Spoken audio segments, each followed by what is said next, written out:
Hi, I'm Cheri, your dysgraphia consultant. I'm here with Billy Hatridge from The OT Dad, and I found out while I was researching him that he's also a pastor. So welcome, Billy. Well, thank you for having me. So tell me about that. When did you become an OT and a pastor as well? So I don't know which way you want to start, but go ahead.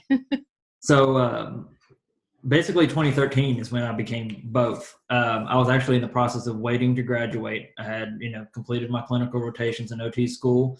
Mhm. We had an August graduation, so we had like the 2 months of the summer there. And a church down the road needed someone to preach just until they could find a pastor. And I had preached once or twice there at the church I was going to at the time, like when our pastor needed to be off and those kinds of things. And so I started there just until they could find somebody. And then, nearly 7 years later, I'm an ordained minister and full-time pastor of that church. And then turns out the church I was going to at the time lost their pastor. And so I'm preaching at both now. And so Wow. And you're I got a full-time OT as well. full-time school OT and a dad and a city councilman on top of all that. So yeah, my many Oh my hats. goodness, I thought I was busy. Wow. Okay, no wonder it's hard to get a hold of you. Yeah, it's a little taxing, and I tell people just be patient with me because you're on my list usually. It's just a matter of, and then on top of everything, trying to stay off the phone when I'm home, and being more engaged. So, I've been trying really hard not to just be answering emails and stuff on the weekends either. That's a very smart move. You got to give yourself some self-care time. So getting back to, you told us a little bit more about the pastor part. How about the OT part? You graduated in August around the same time you were waiting. And then what happened after graduation? I did. So to back it up just a little bit, when I was in high school, I felt a strong calling to be a school OT. In fact, I would say that for most of my life, I know that's what God wanted me to do, even more so than the preaching thing. And so back, I think I was about 16 when I decided I wanted to be a school OT. And, had multiple people kind of tell me, you'll change your mind, you'll change majors, even in OT school, you'll get out in the real world and you'll like adult rehab better, those kinds of things. And so the pastoring thing I actually struggled with more, trying to understand if it was God's calling on me or not, than I did the school OT things. I've never doubted that, I've never doubted that's why I was here. Mm-hmm. And so those two things really kind of blended together because they're both something I know that I've put on the earth to do. I know a lot of bivocational pastors who, do an office job during the week and then pastor on the weekends, and they don't really feel like their full-time job is, their quote unquote calling. Mm-hmm. And so I'm very beneficial to have that. And, they blend in my life because we're healers, right? For OT, we look more mentally and physically. And then on the pastor part is a spiritual healing that we work on. Mm-hmm. And with OT being as holistic as we are, we have a lot of that knowledge on the spiritual, emotional aspects that really played a bigger part in my pastoring than I realized. So I have a secret I need to tell you. Okay. I have always had the desire to get my Master's of Divinity, and I keep finding ways to not do it. But God has led me down a path that I'm working on a project about personal development that is bringing me right back to the book of Esther. And I've been working on this project along on the side and trying to pull the OT and the book of Esther together. So it's very interesting that there's also somebody else out there that has that dual passion. So it's nice to know that we have a like feeling in our path. Right. Yeah. I would love to go and get another degree. The UCA, where I graduated with my master's from, they have a doctorate bridge program now, and it's online, and I could, obtain it pretty quick. But I think I'm like, I don't know if I go to get another degree, do I want it to be OT specific? Do I want a divinity? Do I want something that's more business aspect? There's so many options out there. There are a lot of options. Once you have a degree, and you can, it's really hard. I've just kind of stayed on the fence about what I want to do as far as another degree if I ever do that route. I'm a little busy. Yeah. So I'm gonna intervene a thought here in our process, and I chose not to go back and get an OTD or a PhD. I wrote the book instead, because I felt that when I was looking at the OT schools and the material was so broad, I really wanted to niche it down. Hence, I became the dysgraphia consultant because I was really trying to niche down. So I feel like the material that I've gathered was that research project to get my OTD. I just don't have the certificate. Right. So, Right. And, in a rural area like I am, there's no career need for any more degrees. We're such an mhm, underserved area that I'm not going to get a raise because I have another, letter behind my name. I'm not going to get any more career opportunities in this area. I've exactly. got no desire to move. So it's really just spending a whole lot of money for another piece of And paper. that's another piece of it is spending more money to get a certificate that's not really going to financially benefit me. The cost benefit wasn't there. Right. So at least we are thinking the same way. So anyway, getting back to OT. So tell me a little bit about your caseload at school. What kind of student population are you looking at? What kind of caseload are you taking care of throughout the week, plus everything that you're doing on the side on top of it? I can't imagine you sleeping, but go ahead. Well, the 2-year-old kind of cuts into the sleeping a little bit, but ultimately, I supervise a team of several OTAs and OTs across 7 different school districts in Seven, Southwest. seven school districts. And there's smaller school districts. One of our school districts, there's like 3 kids per grade. So, Oh, that is a you're small talking school. about Wow. very rural mountains of Arkansas school districts for a lot of them. And our company that I work for, Progressive Therapy, we are basically the pediatric provider in the area. So we have a couple satellite clinics where we do our early intervention on birth to 3. We have contracts with the various preschools. And so the youngest kiddo on my caseload right now is 6 months, and the oldest is 21 years. And so it's that full spectrum there. And then I would say in the schools, our biggest diagnoses are just kind of those run-of-the-mill learning disorders, ADHD, ADD, intellectual disabilities. We have, our fair share of autism, Down syndrome. But up here in the mountains, we get some very rare diagnoses, and we get a lot of issues with kids who are exposed to different substances, during their neonatal or the pregnancy. Okay. And so, But they're more isolated. It's not like it's a global thing, like Aaron Brockovich movie was kind oh of no, like that. Okay. it's definitely more isolated. But I remember when I was in OT school, we had a person from the CDC come to UCA talking about autism diagnosis, and they showed what was called their heat map of the increased prevalency of autism diagnosis in the country. So the red swatches were places where it's more prevalent than the norm. Okay. Green was less prevalent, and it was weird. But the mountains of Arkansas and then like a lot of Appalachia was red. They saw just Wow. more diagnosis in that area. Now this was 10 years ago when we had that class, but I'm not sure what the deal is there. But it's definitely interesting to take note. Yeah. So when you talk about Appalachia, are you talking about the Appalachian Mountains? Yes, yeah. I mean, up in the East Coast. So Yeah. for your reference, I live at the bottom of the Appalachian Trail. It's about 4 miles from where I live, up in the Pennsylvania neck of the woods. So I do live along that mountain range, but where I am, they don't call it Appalachia. Um, I Oh, okay. they have a specific name for this region of it, but I am on the Appalachian Trail. So that's very interesting. I've never made that connection before. So thank you. I have to investigate that a little bit because we have a very big population in this area about autism. Yeah. And we're seeing, especially now that I think the autism bubble has popped as far as diagnosis, because we're seeing more like just sensory disorders and those kinds of things, realizing that just because a kid has sensory issues doesn't necessarily mean autism or Correct. social issues. And so we're seeing less autism diagnosis, but I think we're seeing more accurate diagnosis across the board as far as whether it's sensory processing issues specifically or just a social or an anxiety. We're seeing a lot of anxiety-based disorders, especially in our preschools. Anxiety is really rampant everywhere, it seems. So that's one of the big things that we've been addressing, or we've been trying to address and figure out how to kind of change gears a little bit, because we're getting more of those kiddos that it seems sensory, talking to the parent, talking to the teacher, and then when you get to the root of it, it's really more anxiety based and stress based, and trying to figure out how we can better equip schools to handle that.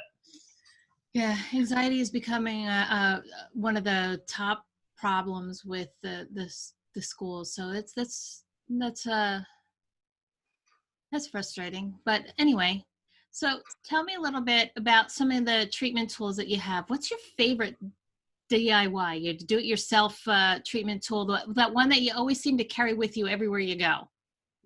Yeah, so my go-to is a chalkboard.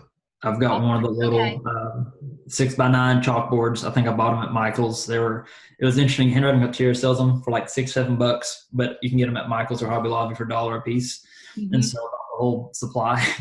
But I do all kinds of stuff with the chalk. It's a sensation that kids aren't familiar with.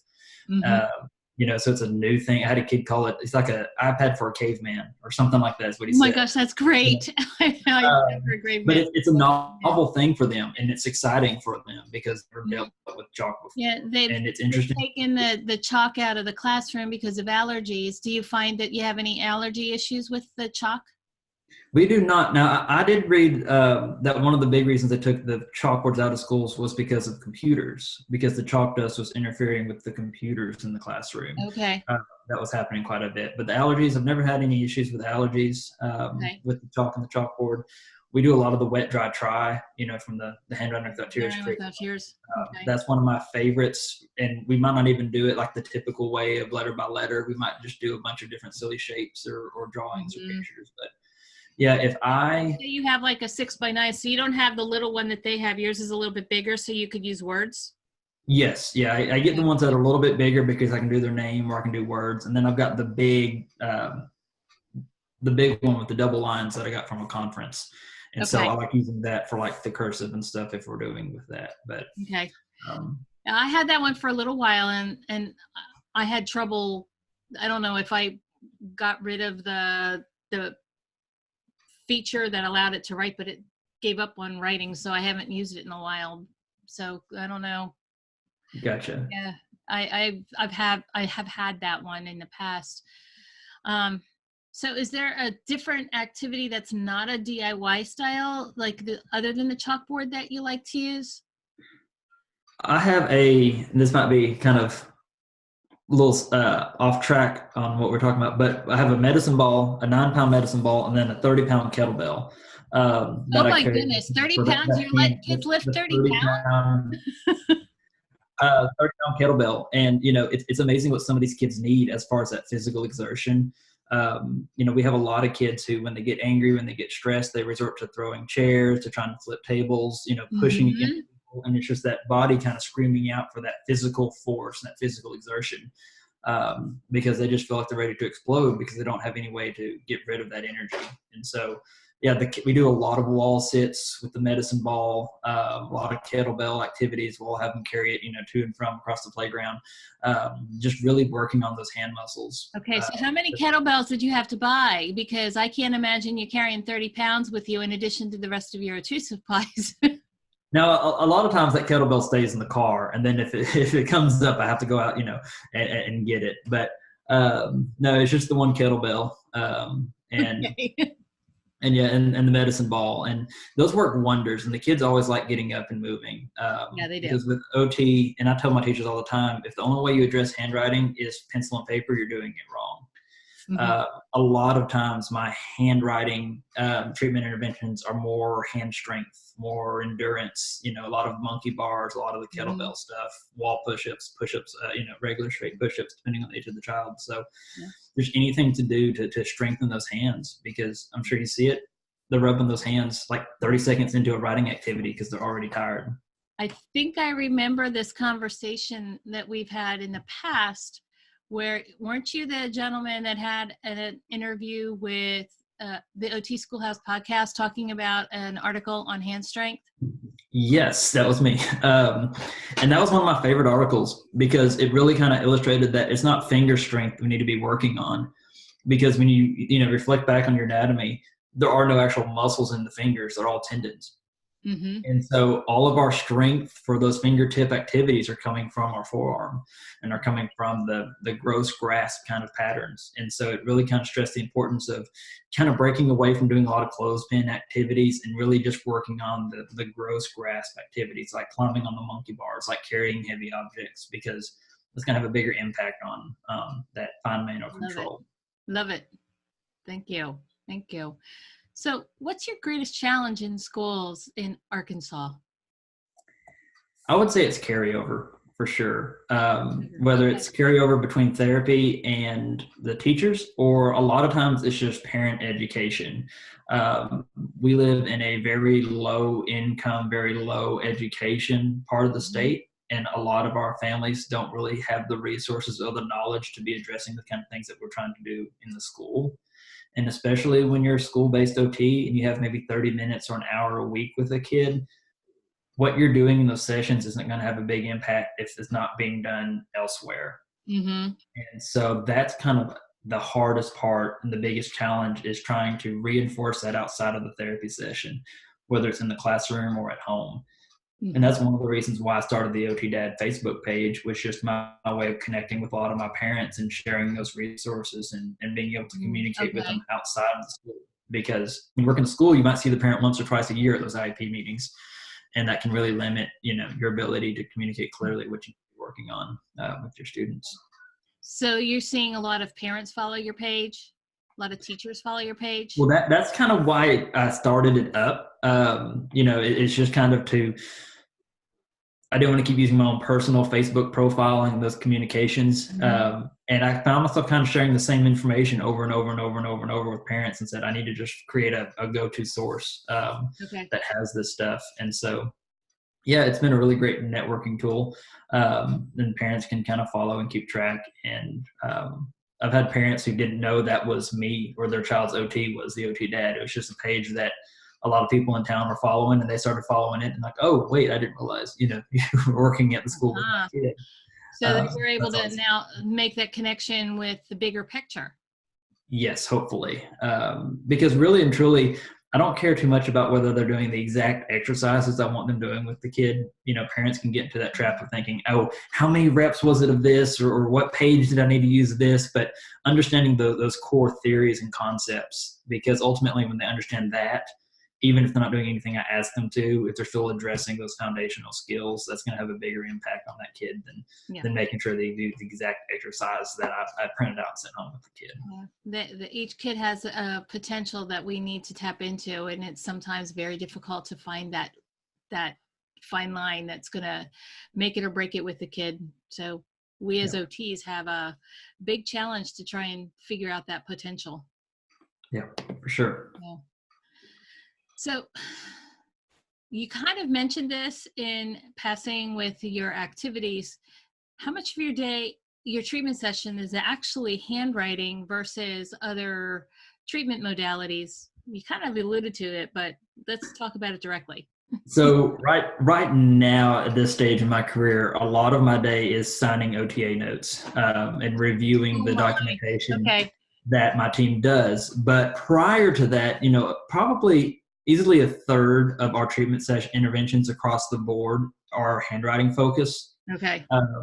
because that's one of the biggest referrals that we get in the school. So Mhm. probably about a third, these are real rough estimates, but about a third of our caseload are kids with severe, profound disabilities. These are the kids that are getting all the therapies. They're in this special education Mhm. classroom majority of the time. And we might touch on handwriting here or there, but a lot more of it is just kind of those self-care skills or strengthening goals. So But you're then getting a lot, you have a lot of life skills classes then? we do, especially in the high school. Here in Arkansas, there was a big push several years ago to start working a lot more on activities of daily living in Mhm. the high school self-contained classrooms or special ed classrooms. And so it was really great for us as OTs, because we got to kind of step in and help with that, create that curriculum, and kind of establish what goals need to be addressed. Wow. And so it Yeah, was here a really, in Pennsylvania, OT doesn't get into the life skills classroom a whole lot. Yes, there are some sessions, but by the time they're in high school, it seems like OT is dropped off and they want that major referral is for handwriting and not so much activities of daily living. So kudos. Arkansas. Sorry. Yeah, it was interesting because, like you said, when I started, we had maybe 1 or 2 high schoolers total, Mm-hmm. because OT just didn't go into the high school classroom, because at that point the educators thought there was no need for the therapies. If this, what they've got is what they've got. But when they realized that, they started working on these new skills, these activities of daily living, which a lot of these kids hadn't been exposed to prior to 7th or Right. 8th grade. Right. We started coming in for OT because we had that background, we had that experience, and we knew kind of how to teach it at their level. And so we have, a tiered system. So we do ADLs first, and then we move into IADLs. And then if the child is still with us, we start working on those pre-vocational tasks, whether it's stocking shelves, sweeping floors, trying to get them ready that they can possibly find some kind of work outside of the school when they graduate. And that's been really, really big change for us as a team, because again, most of the time we're sitting at a table working on classwork. All right. So my brain is going into another question that we didn't talk about. Then how much are you working with OVR, the Office of Vocational Rehab? We do not. I'm not familiar. You're not really getting in, working with them, because I know a lot of those life skills classes, OVR gets involved in helping them find those basic careers. Okay, gotcha. I'm following you a little bit more here. Yeah, as far as the therapies go, when it comes to that transition outside of, from high school, a lot of times we're talking with that special ed teacher who is communicating with wherever that child is going when they leave the high school. And so a lot of times we'll talk about what skills and things, but we're not as great as it's been to be in the high school. We're not as involved in that post high school transition as I would like, mostly because I don't live near a lot of my schools. And so I'm not always as familiar with what's available to them when they graduate, or at least I'm not as familiar as the special ed teacher who works there and lives there and is familiar with, what employers are possible. And so a lot of times we're more skill focused, while the education team, whether that's the SPED teacher, the parent, the LAA, they have a bigger idea as to what's available or what's practical to that student when they get ready to leave the high school. I don't know if that answers your question, but no, it does. But not when you say that you're not in the area that the school is, that makes me and you're talking about the mountains of Arkansas. So how far away is one of your students from where you live? Okay, so my farthest student is 2 hours, 2 hours from where I live, and the closest school to my house is 45 minutes. So you are doing a big travel. So it is a lot. It's about 500 miles a week that I'll log any given school week. Yeah. It's a lot of miles. A lot of miles. And we've been lucky because a lot of our OT assistants are a little more local to that area. That's kind of what we've been working on over the years, is hiring an OTA that lives in that area for that school district. Okay. Or moving them, closer, or kind of relocating them as schools open up.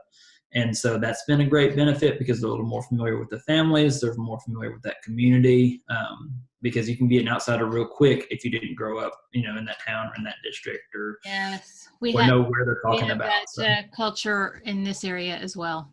Yeah. So, but yeah, a lot of travel. Yeah. Wow. So getting back to your day, we're talking about handwriting. How does dysgraphia impact your day? Have you found, not specifically the handwriting, but the dysgraphia impacting your day overall, or is it really not something that you're able to address? It comes up a lot more often than you would think, because a lot of our school districts are finally investing in their dyslexia programs and bringing in those dyslexia specialists. And they're the ones who catch me in the hall and say, hey, you're the OT, aren't you? Let me ask you about the output half of all of this. Let me ask you about the dysgraphic writing and these things. Because unfortunately, a lot of times with dysgraphia specifically, those kids aren't necessarily referred to OT, if there's not a more profound delay. Because the way our school districts work here, majority, if not all, of our students at any given district are usually in the severe category for their, their standardized scores. So they fall below that 7th percentile on the test that we give. And that's kind of the qualifier that the schools are looking for. There's exceptions and whatnot, but that's majority of our students are in that severe range. And so if there is that dysgraphic writing, it's usually just a symptom of a bigger issue that we're trying to address. But as far as dysgraphia kind of by itself, a lot of it is just teacher education. I got a really great opportunity last summer. I got to go up to the Crowley's Ridge Cooperative, which is on the other side of the state. And they wanted me to come in and do a day-long workshop on dysgraphia and on ways that you can address that. And so a lot of it was just teaching teachers how to teach handwriting because I don't know if you see this, but like majority of our handwriting referrals are due to poor instruction, whether it's on the teacher side or a parent or just the kid kind of trying to figure it out on their own and they teach themselves the wrong way. And so for me with dysgraphia, it's definitely more just educating teachers, educating parents, educating the school systems about different strategies they can put into place. And so that comes up, those conversations come up probably once a week easily about, hey, I've got a kid who's got this kind of handwriting issue. I know they're not going to be referred to OT or qualify, but how can you help? So do you work on any RTI programs, the response to intervention? We do. We have a lot of RTI down here, a lot of RTI in our schools. And that's been something else that's kind of come up in the last couple of years, has been more and more and more. And so really trying to work in step with the schools and figure out, what level of that RTI we can come in and help with. And it varies by grade, it varies by school, but we're trying to become more involved, not just come into the school, treat the kid and leave, but become more involved in the decision-making process as what they're teaching the kids during these intervention times and those things. So. Okay. So I know that the school environment has its own unique quirks. Every state is a little bit different. How is the collaboration in Arkansas with special education staff, with parents?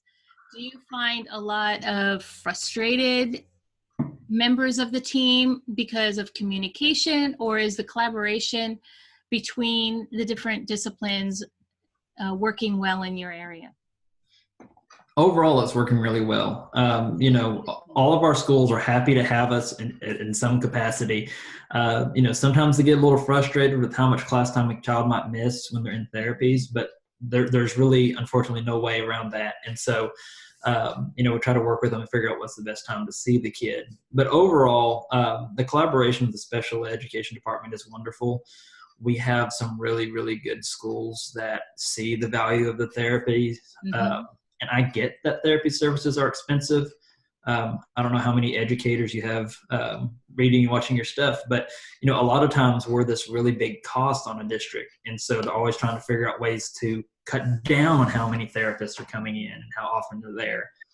And I try to tell the schools, if you feel like you're paying for a Ferrari, just use the Ferrari for all it's worth, and let us do things outside of just treating the kids. You're already paying this bill. You're already having us in the school. Let us do more than just treat the kids. Let us educate your teachers. Let us educate your paraprofessionals, your lunchroom staff. And so far, they've been really, really good about allowing us to do that. It's hard as a contract therapist when we're not a school employee to kind of figure out how to fit in to those systems. But overall, I haven't had any real big issues with any of our districts. They've all been very wonderful, very glad to have us. So yeah, it's been great. And then parents as well. A lot of them are they're struggling with trying to figure out how to take care of their child and what's best for their child. But most of them, if not all of them, are eager to hear our input and are willing to at least try some of the things that we recommend. That's fantastic. So before I ask my last two questions, is there any questions that you want to ask of me? Okay, on the dysgraphia part, we might have to cut this out, but how much of this is the interview for later, and how much of this is? Yeah, I was just thinking, is there anything like that you wanted to ask of me? Like, we'll do that other questions down there. So okay. Um, so if there isn't any questions that you want to ask of me, the tagline for the American Occupational Therapy Association for OT Month has been living life to the fullest. What does that mean for you today and maybe 5 years from now? So living life to the fullest is definitely about reaching your fullest potential. One of the things that I try to talk to people, both as a therapist and a pastor, is, we're not perfect and we can't reach perfection, but we've all been designed for a specific task or a specific purpose. And, figuring out what that is and really striving to do your best at that every day. And for us as therapists, when we're working with our clients, it's about figuring out what they think is life to the fullest, because it's more often than not what we think is what they want out of life. Especially our students. And I found that's like one of the great things is no one usually asks students what they want. They're usually just forced from room to room and place to place and put stuff in front of them, and giving students the ability to make those decisions. Say, hey, what do you want to work on? What's a goal that you want? Even if they're 7 years old, sometimes just ask them, hey, when you come to therapy, what's something you want me to help you with? The light bulb just goes off and they're like, hey, this guy is, listening to me and allowing me to figure out what I want from life. And so how many times have you played Pokemon? Oh, a lot, right? And or shoe tying is one that comes up a lot, because it's not necessarily an academic goal. And so while we work on that almost all the time, it's amazing how many kids are saying, hey, I can't tie my shoe, or I can't, I want to be able to sign my name, or I want to be able to do whatever it is, because they understand what we're looking at with our skills. And that increases their participation quite a bit when they're working on things that, they want to. Sure does. So where do you see yourself 5 years from now? Well, I don't know. Okay. And I'll tell you, one of the things is, my daughter's 2. And so 5 years from now, she'll be in school. And I would love to be able to be the OT at that school. And I don't know what capacity that would look like. I don't know, the chances of that, but that would probably greatly change kind of my position right now, if I was to leave where I'm at to go, and just work at one school district as the treating OT. But hopefully the OT dad thing will take off, and I could, invest more time and get more resources available there, and do more consultation, more workshops. That's something I love. It's just educating teachers and parents. And so that would be something 5 years from now I would love to be able to do, just more workshops for educators. It's really amazing how your family is that important to you. Not everybody feels that way, and so cool to see that you're trying to arrange your life around your children. Yeah, they come first for sure, because it's why, or maybe it's not why I'm doing this. I want to be an OT before I had a family, but it's what gets me out of the bed in the morning, and it's what I'm happy to come to, home to. And working in the schools gives you that ability.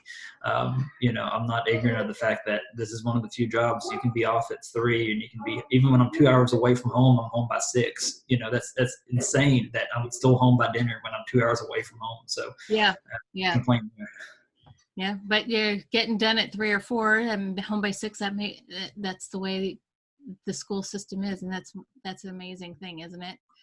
So my last question for you: we've already mentioned the OT Schoolhouse podcast, but do you have a podcast and a book that you recommend for the people that are going to listen to this interview? I have really been enjoying a podcast called Hidden Brain.